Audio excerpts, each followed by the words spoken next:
Thank you for joining us at this hour. I'm Daniel Che for Arirang News. Let's start with the headlines. The National Assembly Speaker calls for another vote on a contentious parliamentary bill vetoed by the President, saying it is necessary to normalize parliamentary affairs. But ruling party lawmakers insist they will only vote on other pending bills. The deadline looms for Greece's bailout program and IMF repayment. The uncertainties posed by the crisis continue to keep the global market on edge. The impact of the MERS outbreak is being felt more than ever by Korean businesses. Many companies see their business conditions reach a low not seen since the height of the global financial crisis. We start at the National Assembly, which has seen a burst of activity today. The Assembly Speaker has decided to call a revote on a controversial piece of legislation that President Park Geun-hye vetoed last week.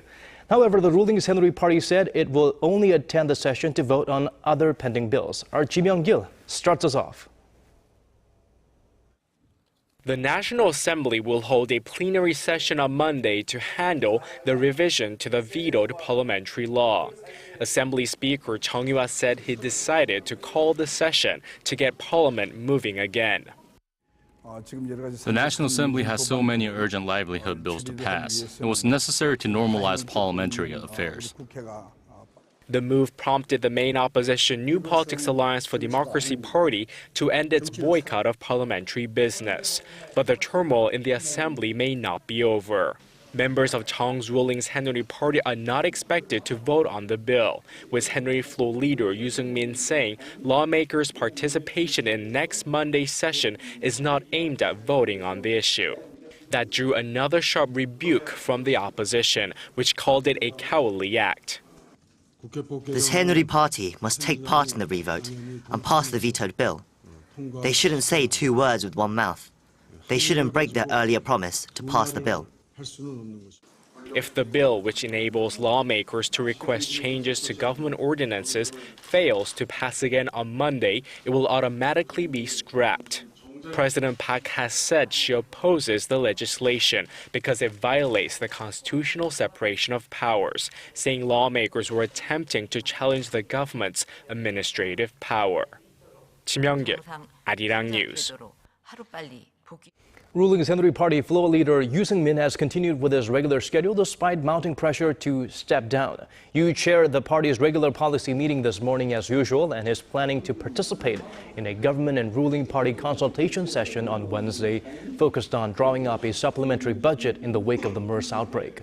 Yoo has been under pressure to resign since President Park vetoed the revised parliamentary law last week, while President Park and senior lawmakers close to her made it clear that Yoo should resign to take responsibility for creating a rift between the ruling party and the presidential office. Some ruling party lawmakers and members of the public say he should keep his job. A poll by Real Meter released Tuesday shows that more than 45% of respondents want Yoo to keep his position, which is about 14 percentage points higher than those who want him to quit. Greece is edging closer to a messy divorce from the euro, with the global market growing anxious over the looming uncertainties posed by the crisis in Greece. The country does not have much time before its bailout program and IMF repayment deadline expire. Our Shin Se-min has the latest. Time is running out. There are only hours left before Greece's current bailout package and its $1.8 billion loan repayment to the International Monetary Fund come due. The country's total accumulated debt is well over $350 billion, $270 billion of which is owed to the European Central Bank, the IMF, and other Eurozone countries. The June 30 deadline was set by the Eurogroup earlier this year and is attached to a series of demands for economic reforms. Late Friday, Prime Minister Alexis Tsipras threw the country into turmoil when he announced a referendum on the question of whether to accept the demands, with a scheduled vote to take place this coming Sunday. A yes vote means voters accept the austerity measures proposed by Greece creditors. A no vote could mean voters are choosing a path that will most likely rip them from the Eurozone, which experts say would result in heightened volatility in global markets. But Athens is already in crisis.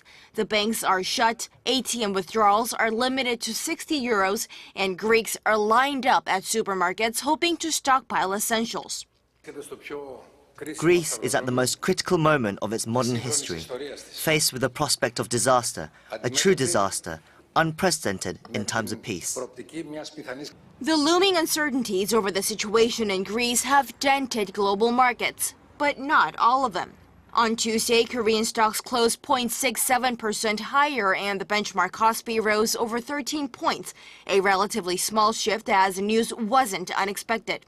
But the U.S. stock market plunged 350 points on Monday, with the Dow and the S&P 500 falling at least 2%, while European markets also took a tumble. Shin Se-min, Arirang News. The U.S.-led regional free trade deal known as the Trans-Pacific Partnership has taken another step toward completion. 12 countries have already joined. The question is, will Korea be next? Our Kwon So-hwa takes a look. This is so much fun. We should do it again. That's what U.S. President Barack Obama said Monday while signing a crucial bill that will give him the authority to fast-track a number of trade deals, including the TPP. That means the deals will only face a yes or no vote in Congress without being subject to amendment.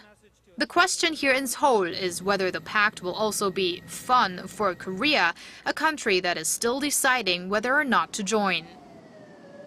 So far, the NAFTA, the US, Canada, Mexico used to have the most integrated global supply chain networking. Now the US is expanding this global supply chain networking. Joining this networking will be very important for the Korean manufacturing sector, our textile industry sector, or some chemical sector. If launched, the TPP will cover 40% of the global economy. Its current 12 members include Japan, which plays a leading role with the US, Canada, Australia, and Singapore. Korea already has separate trade deals with 10 of the TPP members. Some say that's one reason why Korea should also participate, while others say that's why it's unnecessary. The TPP arrangement for Korea would cover items that are similar to those in the Korea-US FTA, which has raised concerns within the country's often vocal agriculture sector. Experts say economic diplomacy is another concern. The TPP has been characterized as an economic alliance for the US to contain China. But because Korea's top trade partner is China and not the US, Korea should re-examine the question of joining the TPP from square one. There is not much time left for Korea to decide. The original members are expected to hold a ministerial meeting at the end of July to finalize negotiations, and President Barack Obama is aiming to see the deal ratified during his time in office. Kwon So-hwa, Arirang News. In other news, Korean health authorities have confirmed an additional death from the MERS outbreak. However, no new cases have been reported since Saturday, leading them to cautiously suggest the outbreak is on the wane. The latest victim was an 81-year-old female patient who had existing health conditions. With the latest death, the fatality rate of MERS in Korea has risen to 18%, still far lower than the global average of 40%.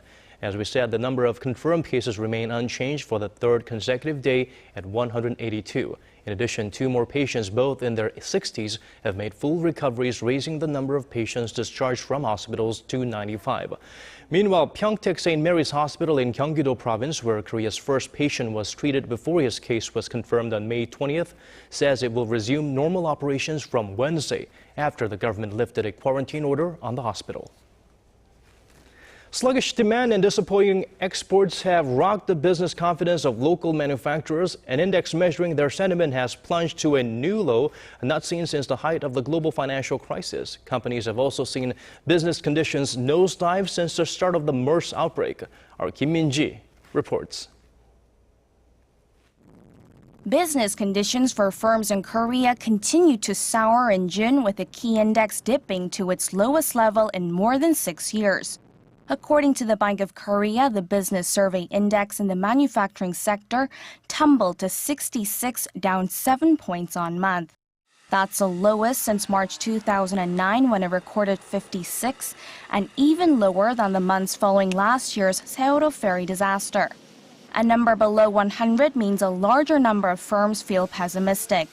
The index had been on a steady rise this year but fell in May. Experts attribute the downturn this month to a number of components.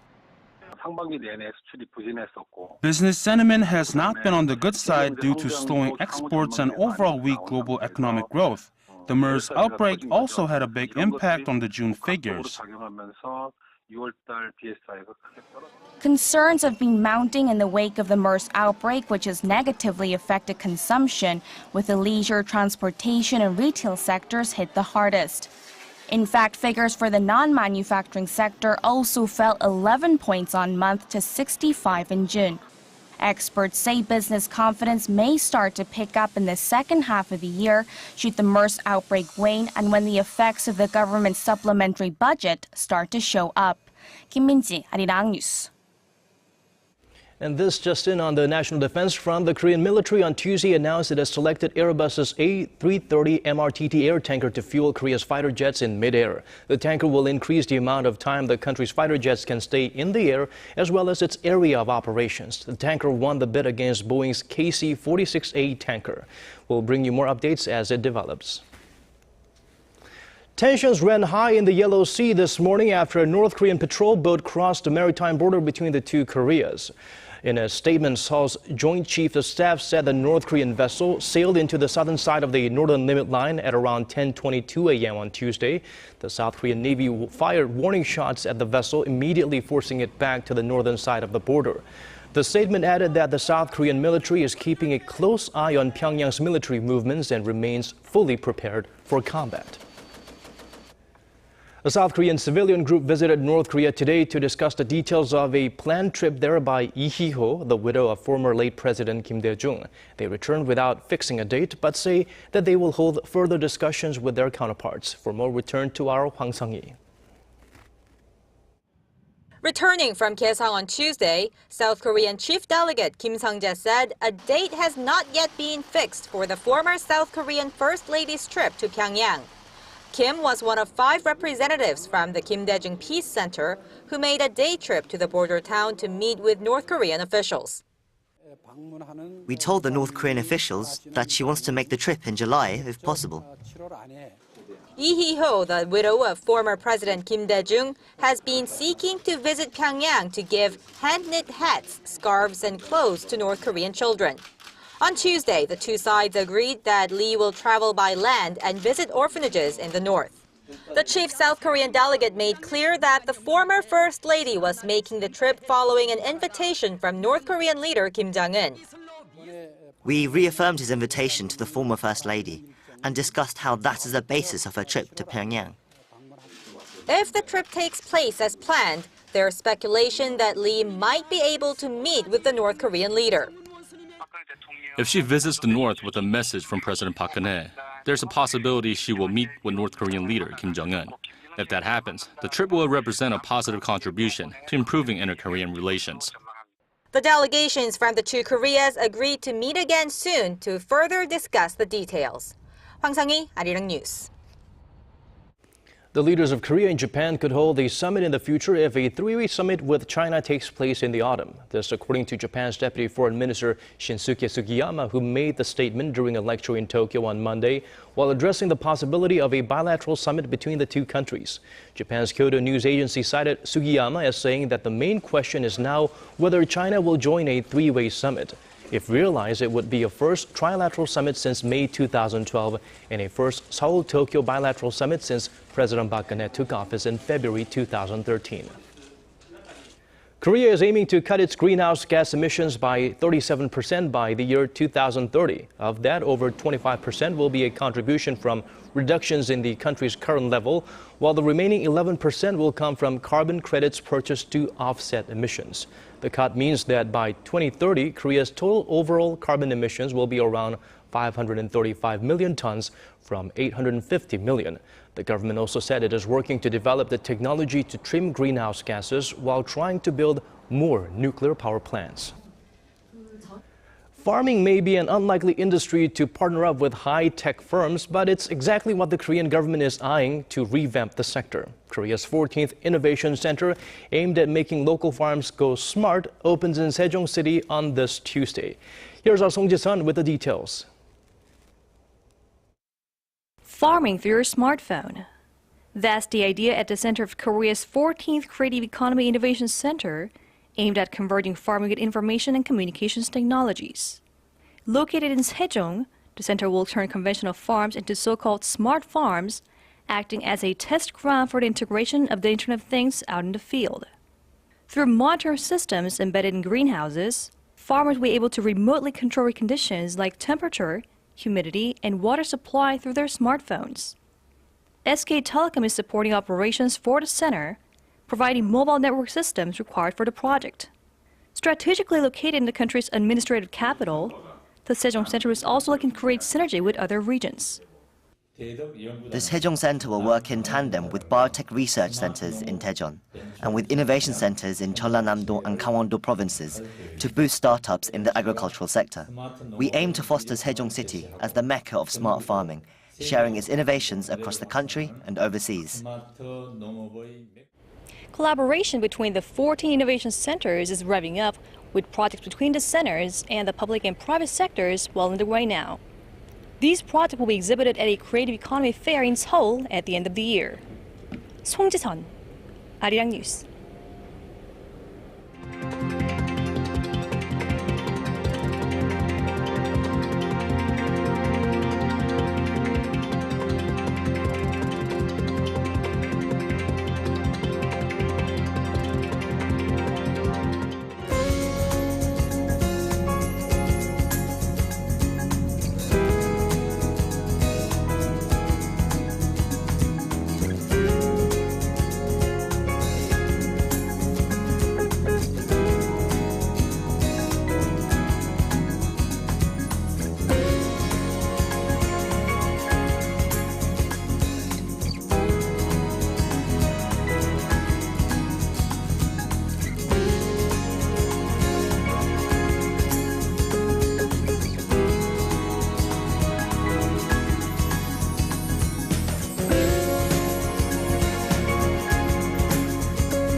And that's all for now. Thank you so much for watching.